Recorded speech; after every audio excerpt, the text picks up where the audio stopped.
स्वागत है आप लोगों का आपके अपने educational channel home science with Pooja में, जिसमें हम बात कर रहे हैं डिजीज़ के बारे में। और आज जो है हम बात करेंगे एक ऐसी डिजीज़ के बारे में जो कि बहुत ज़्यादा परेशानी बढ़ती जा रही है। रीज़न ये है कि ये एक ऐसी बीमारी है जो कि पूरे भारतवर्ष में हर दूसरे व्यक्ति में देखी जाती है। इसके क्या रीज़न है और क्यों ऐसा हो रहा है, और ये सब चीज़ें जो है आज की क्लास में हम डिस्कस करेंगे।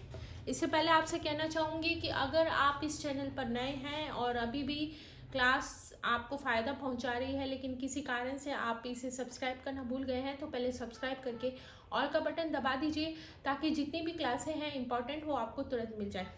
आज की क्लास को स्टार्ट करते हैं और जुड़े रहने के लिए सब्सक्राइब आपके होम साइंस चैनल को, जिसमें होम साइंस से रिलेटेड सारी इंपॉर्टेंट चीज़ें जो हैं हम आपको बताते हैं। इसके अलावा आप अपने कमेंट भी दे सकते हैं, अपने सुझाव भी हमें कमेंट करके बता सकते हैं कि इसमें आपको और क्या आप वैरायटी चाहते हैं या आप इसमें क्या और जो है क्रिएशन चाहते हैं, किस तरह से हम आपकी और हेल्प कर सकते हैं ताकि आप अपनी पढ़ाई को और ज़्यादा इम्प्रूव कर पाएँ।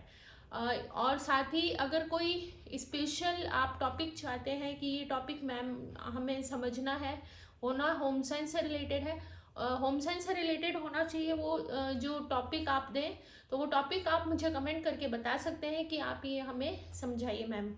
तो चलिए आज की क्लास को स्टार्ट करते हैं। एक ऐसी बीमारी जो कि देश भर में स्पेशली जो है महिलाओं और बच्चियों में ज़्यादा देखी जाती है। तो चलिए बात करते हैं। एनीमिया। एनीमिया होता क्यों है? आयरन की कमी के कारण। आयरन की जो कमी होती है उसकी वजह से एनीमिया होता है। और आयरन देख के आपको वो शैतान बच्चा याद आ गया होगा जो कि हमारे शरीर में नहीं रहता है। थोड़ा सा आपको बता दूं आयरन का क्या रीज़न है। तो जब हम भोजन के द्वारा आयरन को लेते हैं तो उस समय ये हमारा जो ये किडनी के पास जाता है, यानी ग्लैमरस के पास जाता है। तो वहाँ पर ये जाता तो है लेकिन ये ग्लैमरस जो है इसे दोबारा भेज देता है, क्योंकि ग्लैमरस को पता है कि ये जो है इम्पॉर्टेंट चीज़ है, तो इस इम्पॉर्टेंट एलिमेंट को ये दोबारा शरीर में भेज देता है। परंतु ये जो आयरन है वहाँ से भी घूम कर हम मल के द्वारा जो है हमारे शरीर से बाहर निकल जाता है। इसका मतलब ये कि अगर आप 100% आयरन ले रहे हैं तो उसका 30 या 40% ही हमारे शरीर में एब्जॉर्ब हो पाता है, और वो 30 या 40% भी हमारे शरीर में एब्जॉर्ब होगा अगर कुछ कंडीशंस को हम फॉलो करें, नहीं तो वो भी हमारे शरीर में एब्जॉर्ब नहीं हो पाता है। यही रीज़न है कि ज़्यादातर जो है हमारे देश में एनीमिया देखा जाता है। और दूसरा रीज़न ये रहता है एनीमिया का कि ज़्यादातर जो लोग हैं वो वेजिटेरियन हैं, और कुछ ऐसे विटामिन हैं जो कि केवल वेजिटेरियन में नहीं है, ये आपके एनिमल फूड जो होते हैं उनमें देखे जाते हैं। जैसे कि B12 है, B12 जो है एनिमल फूड में ही होता है, ये वेजिटेरियन खाने में नहीं देखा जाता। यही रीज़न है, और यही रीज़न है आपको समझ में आ गया होगा। इसके अलावा भी कई सारे रीजन है, तो चलिए क्लास में डिस्कस कर लेते हैं। देखिए कारण क्या है? रक्त की हानि। अगर किसी का ब्लड लॉस हो जाए किसी कारण से, जैसे जल जाए या फिर एक्सीडेंट हो जाए या एक्सट्रीम पे ब्लीडिंग हो जाए, तो ऐसे में जो है क्या हो जाता है? एनीमिक व्यक्ति हो जाता है। कीड़ा। कीड़ा ये कहाँ देखा जाता है? हुकवर्म में। हुकवर्म। हुकवर्म ये जो है कीड़ा है, हुकवर्म नाम का, और ये कहाँ पर होता है? मिट्टी के अंदर पाया जाता है। मिट्टी में जो भी, जैसे कि जो बच्चे जो ज़्यादातर जिनमें मिनरल्स की कमी होती है वो लोग जो है मिट्टी खाते हैं, जैसे कि बर्ता, चौक वगैरह। तो इनके अंदर जो ये हुकवर्म होता है और ये हुकवर्म जो है आयरन का जो डाइजेशन है उसको परेशान करता है, या आयरन का जो डाइजेशन है उसे नहीं होने देता। आवश्यकता अधिक है, और इसी वजह से आवश्यकता ज़्यादा क्यों है? जैसे कि महिलाओं में, जैसे कि गर्भवती महिलाओं को आयरन की ज़्यादा ज़रूरत होती है, क्योंकि ये क्या है, बच्चे क्योंकि वो उसको खुद के शरीर के लिए चाहिए, और दूसरा जो नया शरीर बन रहा है उसके शरीर में उसके लिए भी आयरन की ज़रूरत होती है। दूसरा ये जो आयरन होता है ये मतलब आपको पता है कि बच्चा जो है 6 महीने तक माँ के दूध पर रहता है, तो ऐसे में दूध में तो आयरन होता ही नहीं, आपको पता ही है। तो आयरन नहीं होता तो फिर ये जो आयरन है माँ अपने बच्चे को वही गर्भावस्था में ही आयरन जो है पूरा पैक करके भेजती है, ताकि जो है बच्चा जो है इजीली सरवाइव कर पाए। तो ये है। इसके बाद में ऑक्सैलिक और फाइटिक एसिड, ये भी आयरन को परेशान करते हैं। ये होते कहाँ है? फलों में, फलों के बीजों में, जैसे कि सेब है, सेब के बीज में, या जो भी बीज है, या फिर आपके ड्राई फ्रूट्स हैं उनके छिलकों में जो है ऑक्सैलिक और फाइटिक एसिड पाया जाता है, जो कि इस आयरन को डाइजेस्ट नहीं होने देता।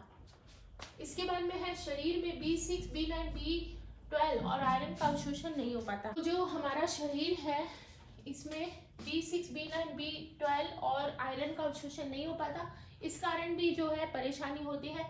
ये बी जो है ये तो पानी में घुलनशील है, और ये आपको पता है कि बी और सी जो है ये ऐसे विटामिन हैं जो कि पानी में घुलनशील है, और हमारे खाना बनाने के तरीके पर भी डिपेंड करता है कि क्या ये बी हमें विटामिन बी मिल रहा है कि नहीं।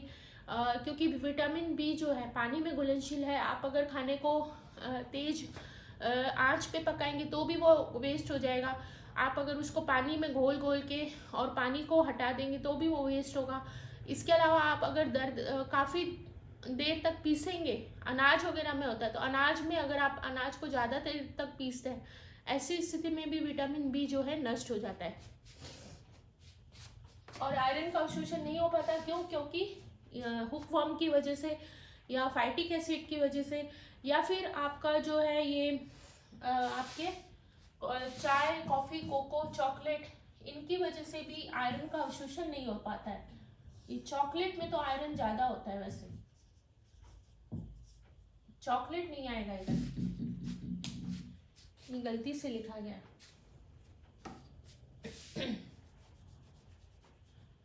इसके सोर्स के बारे में बात करेंगे तब बताएंगे। तो कॉफ़ी, कोको वगैरह जो है इनमें क्या होता है, आपका कैफीन होता है, और कैफीन जो है आयरन को डाइजेस्ट नहीं होने देता। गर्म प्रदेशों में पसीने के द्वारा जो फेरस निकल जाता है। ये फेरस जो है एक मिनरल है, और पसीने के द्वारा जो है निकल जाता है, इसलिए गर्म प्रदेशों में जो ज़्यादातर लोगों में आयरन की कमी देखी जाती है।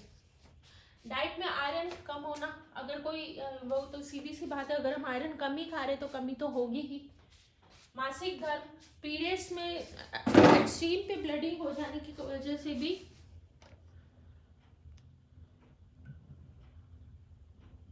पीरियड्स में भी एक्सट्रीम पे ब्लीडिंग हो जाए तो ऐसी स्थिति में भी क्या हो जाता है, आयरन की कमी हो जाती है।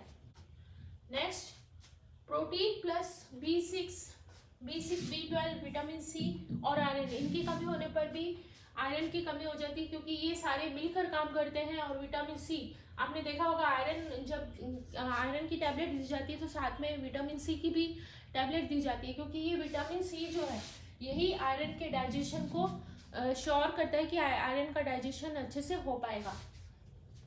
एनीमिया के लक्षण क्या होते हैं? अगर किसी व्यक्ति को एनीमिया हो गया है तो उसका क्या होगा, पीली त्वचा हो जाएगी। पीली त्वचा क्यों हो जाएगी? क्योंकि व्यक्ति के शरीर में किसकी कमी हो जाती है, हीमोग्लोबिन की। हीमोग्लोबिन जिसको मैं शॉर्ट फॉर्म में लिख रही हूँ एचबी की कमी हो जाती है। इस हीमोग्लोबिन की कमी के कारण जो हमारा ब्लड है उसमें किसकी अधिकता हो जाती है? आप हीमोग्लोबिन की कमी हो जाने की वजह से किसकी अधिकता हो जाती है? पित्तरस की। पित्तरस, इस पित्तरस की अधिकता होने की वजह से, हीमोग्लोबिन की कमी हो जाने के कारण हमारे रक्त में ये पित्तरस जो है ये येलोपन लिया हुआ होता है और इसकी अधिकता हो जाती है। तो इसकी अधिकता होने की वजह से जो हमारी स्किन है उस पर पीलापन आ जाता है। नेक्स्ट है त्वचा पीली होगी। इसके बाद में मानसिक शारीरिक दुर्बलता, अगर आयरन की कमी होगी तो हमारा शरीर, उसको भी उन सेल्स को आयरन मतलब ब्लड चाहिए। इसके अलावा हमारे मस्तिष्क को भी ब्लड चाहिए। तो ऐसी स्थिति में हमारा मानसिक और शारीरिक जो है शरीर मानसिक और शारीरिक रूप से दुर्बल हो जाएगा। अब एक और यहाँ पर डायरिया में भी ज़्यादा से ज़्यादा शरीर से पानी निकल जाता है, और जब पानी निकल जाता है तो फेरस भी निकल जाता है, और इसी वजह से शरीर में एनीमिया हो जाता है। इसीलिए कहा जाता है कि डायरिया की स्थिति में जो भी जिसको भी हुआ है उसको ज़्यादा से ज़्यादा पानी या पानी से बनी चीज़ें दी जानी चाहिए, ताकि उसमें डिहाइड्रेशन ना हो। भार में कमी होने पर भी आयरन की कमी हो जाती है।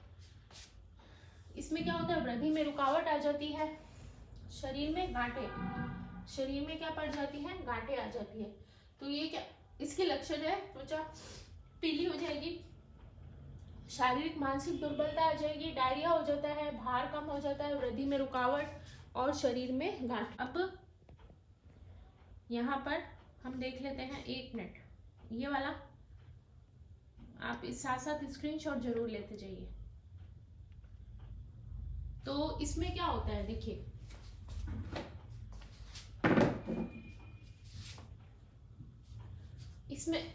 इसमें होता क्या है, नॉर्मल HB लेवल क्या रहता है। तो नॉर्मल HB लेवल क्या रहता है, देखिए फीमेल में नॉर्मल HB लेवल क्या है, 12 से लेके 16 तक होता है, ठीक है, 12 से 16 तक होता है।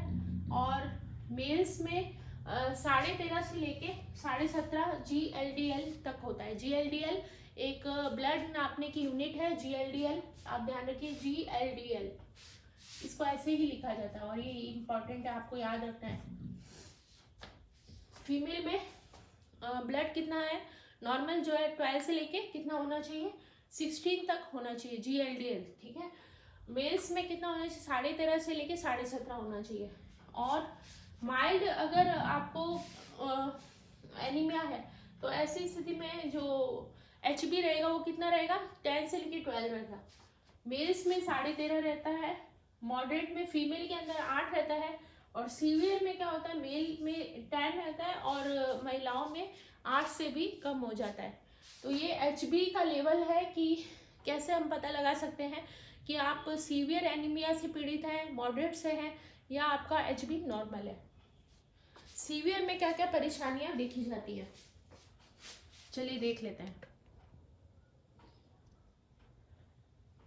सीवियर एनीमिया, इसमें होता क्या है, जब ये हो जाता है तो क्या होता है, एंजाइना पेक्टोरिस हो जाता है, चेस्ट पेन होता है, इसको अर्थोमाइक्रोसाइटिक एनीमिया भी कहते हैं, जो कि विटामिन ई की कमी के कारण होता है। आपको ध्यान रखना है, एंजाइना पेक्टोरिस जब सीवियर एनीमिया हो गया है तो ऐसी स्थिति में एंजाइना पेक्टोरिस, इसमें चेस्ट में दर्द होता है, और ये होता है, इसको बोलते हैं क्या, अर्थोमाइक्रोसाइटिक एनीमिया बोलते हैं, जो कि विटामिन ई की कमी से होता है। अर्थोमाइक्रोसाइटिक एनीमिया, आपको याद ऐसे रखना है कि ये किसकी कमी से होता है, ऐसा पूछा जा सकता है, क्योंकि हमें जनरली यही याद रहता है या आयरन होगा या B6 होगा, B9 होगा, लेकिन ध्यान हमें विटामिन ई ध्यान में रखना है। अब एक टेस्ट है, टेस्ट हिस्टामिन टेस्ट। ये किस लिए किया जाता है, व्यक्ति एनीमिक है कि नहीं इसको जांचने के लिए। इसको हम क्या और भी क्या कहते हैं,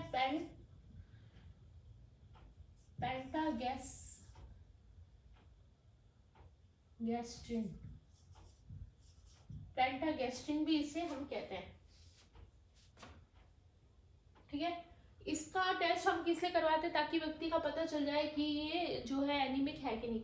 लेकिन प्रेगनेंसी के समय में इसका ये टेस्ट नहीं करवाया जाता। क्यों नहीं करवाया जाता, क्योंकि इस टेस्ट को करने के लिए टिश्यू को निकाला जाता है और फिर पता लगाया जाता है कि ये व्यक्ति एनीमिक है कि नहीं। इसी वजह से ये प्रेगनेंसी में अवॉइड है। स्किलिंग टेस्ट, एक दूसरा टेस्ट है आपका स्किलिंग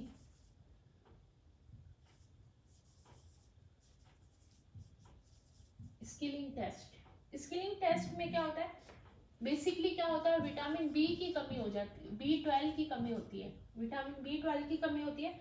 और देखिए विटामिन B12 की कमी होती है, और विटामिन B12 की कमी से कौन सा एनीमिया होता है, परनीसियस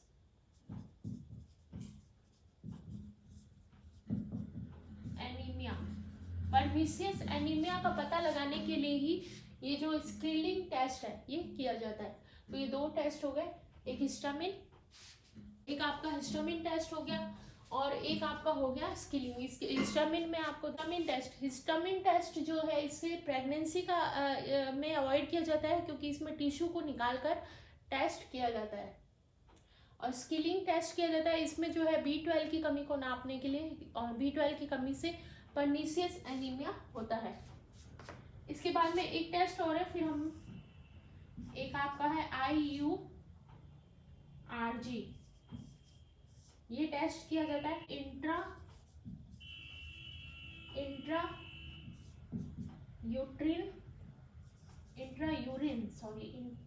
यूरिन ग्रोन, ठीक है, रेस्ट्रिक्शन, इंट्रा यूरिन ग्रोन, ये टेस्ट किया जाता है। और ये टेस्ट जो है गर्भस्थ शिशु जो है उसके ग्रोथ को जांचने के लिए किया जाता है कि वो सही से उसकी ग्रोथ हो रही है कि नहीं। चीज देख लेते हैं थैलीसीमिया रोग। यहाँ पर थैलीसीमिया, ये क्या होता है? अनुवांशिक रोग होता है। अनुवांशिक रोग होता है। इसमें क्या होता है, ब्लड में जो RBC है वो बनता ही नहीं है। रेड जो है ब्लड का कलर जो है RBC के कारण होता है, और ये RBC बनता ही नहीं है। और इस RBC के नहीं बनने के कारण जो ऑक्सीजन है वो सेल्स को नहीं पहुंच पाता। तो ये एक अनुवांशिक रोग है जो कि शुरू से ही देखा जाता है, बच्चे में जेनेटिक रूप से आ जाता है। और इसमें जो है RBC बनता ही नहीं है, उसका निर्माण ही नहीं होता। इस वजह से जो सेल्स है उनको ऑक्सीजन नहीं मिल पाता, ऑक्सीजन की कमी रहती है, ठीक है। और इसके कारण हमें पता है, जैसे कि एक दो कारण देख लेते हैं, जैसे एक दो मैं आपको लिखवा भी दूंगी साथ साथ ही। एनीमिया के कारण क्या क्या है, जैसे कि एनीमिया होता क्यों है, तो एनीमिया जो आयरन की कमी के कारण होता है। और आयरन की कमी क्यों होती है, क्योंकि आयरन जो है कई बार अवशोषित नहीं हो पाता है। तो अवशोषित क्यों नहीं हो पाता है, क्योंकि कई बार जो है हुक वॉर्म वगैरह, हम मिट्टी खा रहा है कोई व्यक्ति, तो उसमें अच्छे से इसका डाइजेशन नहीं हो पाएगा।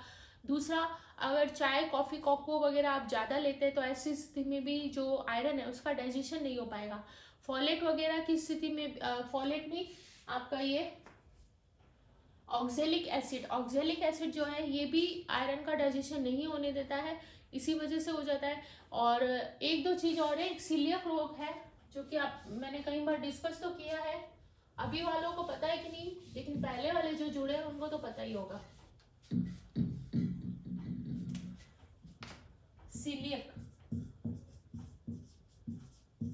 सीलियक रोग क्या होता है, इसमें क्या होता है, गेहूं से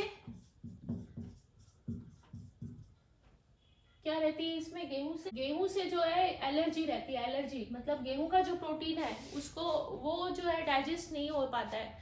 जिस व्यक्ति को सीलियक रोग होता है उसमें गेहूं से मिलने वाले प्रोटीन का डाइजेशन करने की क्षमता नहीं हो पाती है, इसी वजह से इन लोगों को गेहूं से बनी रोटी नहीं दी जा सकती है।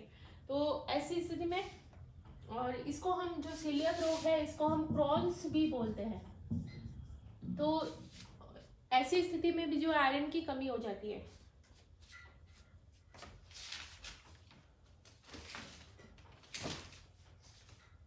तो ये छोटी छोटी चीजें हमने देख ली, और इसके अलावा कुछ चीजें जो है हम नेक्स्ट क्लास में डिस्कस करेंगे, और छोटी छोटी चीजें रह गई हैं। और फिर इसके बाद में हमें बात करना है वेट के बारे में, ओवरवेट, अंडरवेट, इनके बारे में हम बात करेंगे नेक्स्ट क्लास में। आज की क्लास में इतना ही।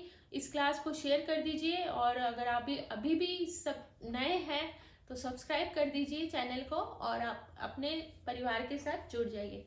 तो चलिए इसी अच्छी बात के साथ आज की क्लास को यहीं पर एंड करते हैं। मिलते हैं हम next class. Thank you so much.